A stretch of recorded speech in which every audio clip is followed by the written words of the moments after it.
सहरी क्या करी, खाना खाया? अरे क्या ज़रूरत थी यार, मैंने सहरी की, असल में अफ्तार थोड़ा हैवी कर लिया, फिर तरावी पढ़ी और फिर दबा के फिर डिनर कर लिया अच्छे से, फिर डायरेक्ट जो है वो फजर पढ़ ली अपने आराम से, कोई दिक्कत की बात ही नहीं है।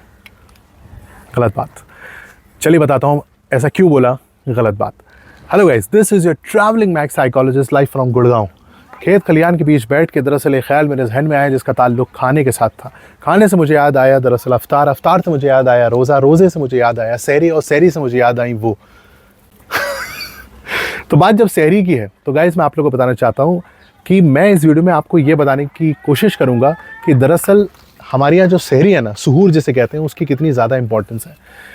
मैं आप सभी लोगों से दरख्वास्त करना चाहता हूँ, चाहे आपने अफ्तार कितना हैवी किया हो, चाहे खाना आपने कितना ज़्यादा डेडिकेशन के साथ खाया हो, लेकिन आपको ये ध्यान में रखना है कि आपको सहरी ज़रूर करनी है। और वो कहाँ से प्रूफ होती है ये बात?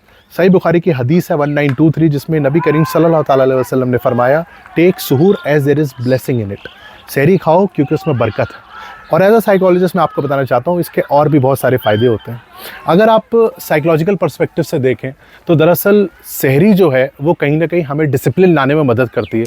हम सुबह सुबह उठते हैं उस चीज़ की वजह से, हमारे पास उसका एक बहुत बड़ा फ़ायदा ये होता है कि हमारा एक टाइम टेबल सेट होता है, उसकी वजह से हमारा जो दिन है उसकी शुरुआत हो जाती है। तो ये एक बहुत बड़ा फ़ायदा है। स्पिरिचुअल पर्सपेक्टिव से अगर मैं आपको बताऊँ तो सहरी का एक बहुत बड़ा फ़ायदा ये है क्योंकि कहीं ना कहीं सहरी में अगर आप उठते हैं टाइम से तो आपको तहज्जुद की नमाज़ मिल जाती है। और तहज्जुद की नमाज़ दरअसल 1/3 ऑफ द नाइट में होती है, जिसमें मैंने पहले भी वीडियो में बताया है और फिर बता देता हूँ कि दुआ कबूलियत का वो एक बहुत ही खूबसूरत वक्त होता है। तो अगर आप सहरी कायदे से, तमीज़ से, सही वक्त पे उठ के करेंगे तो कहीं ना कहीं आपको तहज्जुद के नफिल मिल जाएगा, तहज्जुद की मसनून इबादत मिल जाएगी जो यकीनन आपकी दुआ कबूल करने में मज़ीद मदद करेगी।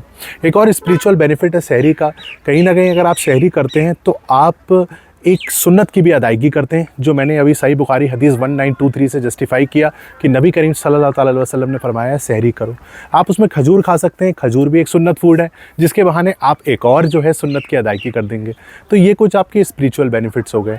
फिर इसके अलावा कुछ फिज़िकल बेनिफिट्स भी हैं कि दरअसल अगर आप सहरी करते हैं, अच्छे से प्रॉपर तरीके से खाना खाते हैं, चाहे वो खजूर हो, चाहे वो दूध पीना हो या फिर और भी सारी चीज़ें, तो कहीं ना कहीं इसका एक बहुत बड़ा फ़ायदा ये हो जाता है दिन में जो आप रोज़ा रखते हैं तो उस रोज़े में आपको खूब सारी एनर्जी मिलती है ताकि वो आप रोज़ा अच्छे तरीके से रख पाएँ। तो ये एक फ़िज़िकल बेनिफिट भी हो गया कि सहरी जो है आपकी बॉडी को पम्प्ड अप करने में मज़ीद मदद करती है। तो आप सभी लोगों से मैं ये दरख्वास्त करना चाहूँगा इस वीडियो में कि आप सहरी के वक्त ज़रूर उठें। सहरी का जो वक्त है वो बरकत का वक्त है, वो दुआ कबूलियत का वक्त है, इसका एडवांटेज उठाएं।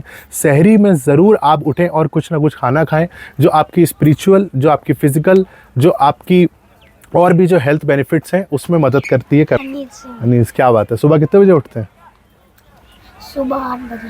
सुबह, ये तो सुबह 8 बजे उठ रहे हैं, लेकिन आपको दरअसल सहरी का वक्त अपने देखना है कि वो कहाँ पर आता है। अगर वो 5 बजे है तो आप ज़रूर उठें, सहरी के वक्त में ज़रूर खाएं। और यकीनन जो एक चीज़ जो डेफिनेटली आपको मोटिवेट करनी चाहिए कि डेफिनेटली क्यों आपको सहरी में उठना चाहिए, वो हदीस है जो मैंने इस वीडियो में कोट करने की कोशिश करी है, सही बुखारी की 1923, जिसमें नबी करीम सल्लल्लाहु अलैहि वसल्लम ने फरमाया कि सहरी करो क्योंकि उसमें बरकत है। और अगली दफ़ा जब आप सहरी करें तो मेरी आपसे दरख्वास्त है कि आप उसमें जब कुछ खाएँ और जब सहरी करें तो उस वक्त जब आप तहज्जुद के नफिल पढ़ें और जब दुआएं मांगें तो आप मेरे लिए मज़ीद दुआ करें। अगर आपको इस वीडियो से कुछ फ़ायदा हुआ, मिला हो, तो आप इस वीडियो को खूब सारा शेयर करें और मेरे चैनल को सब्सक्राइब करें। मेरा टारगेट है 1 मिलियन सब्सक्राइबर 2026 के रमज़ान तक इंशाल्लाह, जो मुझे पता है होना ही होना है, और आप इसमें मेरी मदद करें। और वीडियो में कॉमेंट सेक्शन में मुझे ज़रूर ये बताएँ कि आप दरअसल सहरी में क्या खाते हैं। This is your traveling max psychologist Monis Ahmed Khan. Believe in the process. Live from Gurgaon.